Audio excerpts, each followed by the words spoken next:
Hello guys, यहाँ पे देखो डेंसिटी का अपग्रेड का ऑप्शन आ चुका है। ठीक है, यहाँ पे सबसे पहले आप लोगों को क्या करना है, पहले मैं कुछ रीज़न बता दूँ। आप जब अपग्रेड करवाओगे, जो आपको डेंसिटी कॉलेज प्रोवाइड कर देगा, तो आपको वो कॉलेज लेना कंपलसरी है। मैं पढ़ के बता देता हूँ। तो सबसे पहले आपको अप्लाई अपग्रेड पर क्लिक करना पड़ेगा। ठीक है, अब यहाँ पे जब आप अपग्रेड पे सेलेक्ट करते हो, तो यहाँ पे आपका आ जाएगा पहले करंट चॉइस नंबर आपका कौन सा है, 4 नंबर है। मैं नीचे स्क्रॉल करता हूँ। मैं नीचे स्क्रॉल करूँगा तो यहाँ पे आप लोगों को बताना पड़ेगा I want to upgrade in seat allocation in C S S round. ठीक है, और मैं अपना मतलब ये करना चाह रहा हूँ, तो यहाँ पे आपको एक्सेप्ट करना पड़ेगा दोनों को।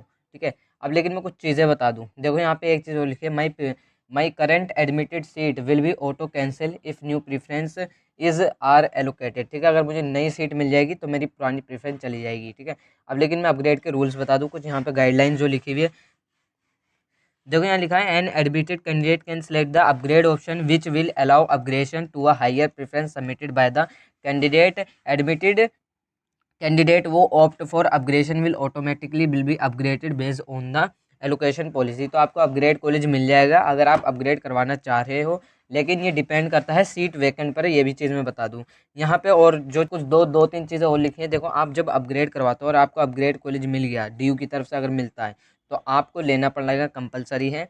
लेकिन अगर ड्यू की तरफ से कॉलेज नहीं मिलता है, फॉर एग्जांपल आपको पहले जानकी देवी मेमोरियल कॉलेज था, अब आपको हिंदू कॉलेज अलॉट हुआ, तो आपको अब लेना कंपलसरी है हिंदू कॉलेज।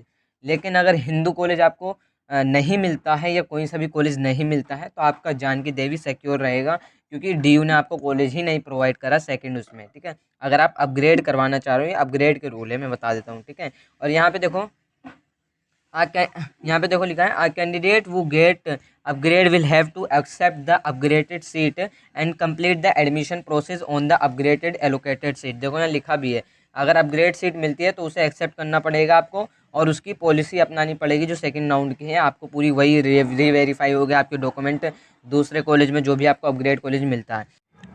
देखो यहाँ लिखा भी है if candidate does not any active. देखो यहाँ कहने का मतलब ये है, अगर आपका नेम आ जाता है दूसरे कॉलेज में, आपको ड्यू कॉलेज प्रोवाइड कर देता है सेकंड उसमें अपग्रेड वाली सीट प्रोवाइड कर देता है, तो आपको एडमिशन लेना पड़ेगा। और अगर आप नहीं लेते हो, अपग्रेड वाली सीट को नहीं एक्सेप्ट करते हो, तो आपको CSS राउंड से बाहर कर दिया जाएगा। दोनों कॉलेज में आप लोगों का एडमिशन कैंसिल हो जाएगा, आपकी सीट बाहर हो जाएगी। तो यहाँ पे आप अब आपको करना क्या है, मैंने दो तीन चीज़ें बता दी।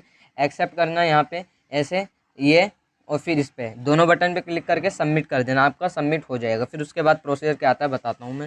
मेरा अपग्रेड हो गया, लॉग आउट कर लेता हूँ, फिर मैं लॉगिन कर लेता हूँ दोबारा। यहाँ पे फर्स्ट व्यू पे क्लिक करूँगा, जब यहाँ क्लिक करूँगा तो फिर मेरे इस तरीके से ऑप्शन आएगा, जैसे क्लिक टू प्रिंट पे रिसिप्ट, आपको जो पहले वाली है सीट अलॉट जो हुई थी, और यहाँ पे रीऑर्डर का ऑप्शन आ चुका है। ठीक है, तो आप अपनी हाइयर प्रेफरेंस रीऑर्डर कर सकते हो ऊपर की।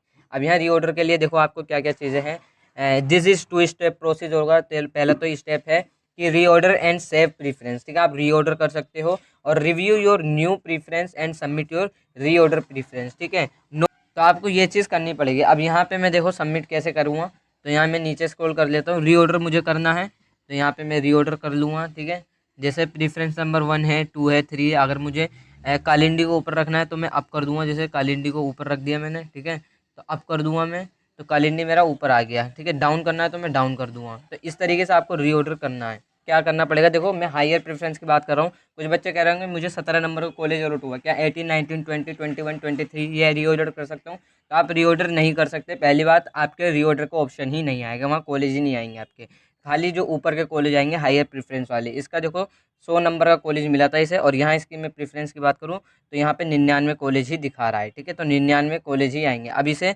रीऑर्डर करना है, तो रीऑर्डर कैसे करेंगे मैं बताता हूँ। ये देखो आपको रीऑर्डर करना है, फॉर एग्जांपल लक्ष्मीबाई कॉलेज मुझे सबसे ऊपर रखना है, तो यहाँ मैं अप कर दूंगा। ठीक है, तो यहाँ मेरा लक्ष्मीबाई वुमेन कॉलेज जो है सबसे ऊपर आ गया। प्रीफरेंस में बी ऑनर्स पॉलिटिकल साइंस है। अब मुझे आर्यभट्ट सेकंड पर रखना है, तो आर्यभट्ट। लेकिन अब मैं चाहता हूँ कि मैं भारती जो है, भारती कॉलेज ये 3rd नंबर पर रखूँ, तो इसे मैं अप कर दूंगा, तो मेरा भारती कॉलेज 3rd नंबर पर आ गया। इस तरीके से रीऑर्डर करके सेव चेंजेस करके रिव्यू एंड सबमिट प्रेफरेंस कर सकते हो, लेकिन पहले एक बार रिव्यू कर लेना अपने प्रेफरेंस का। तो यही चीज़ थी। लेकिन मैं एक चीज़ बता दूं, जिन बच्चों को, वही दोबारा चीज़ मैं बता रहा हूँ, जिन बच्चों को कॉलेज अगर अलॉट होता है सेकेंड राउंड में अपग्रेड करने के बाद, तो वो कॉलेज लेना कंपलसरी है।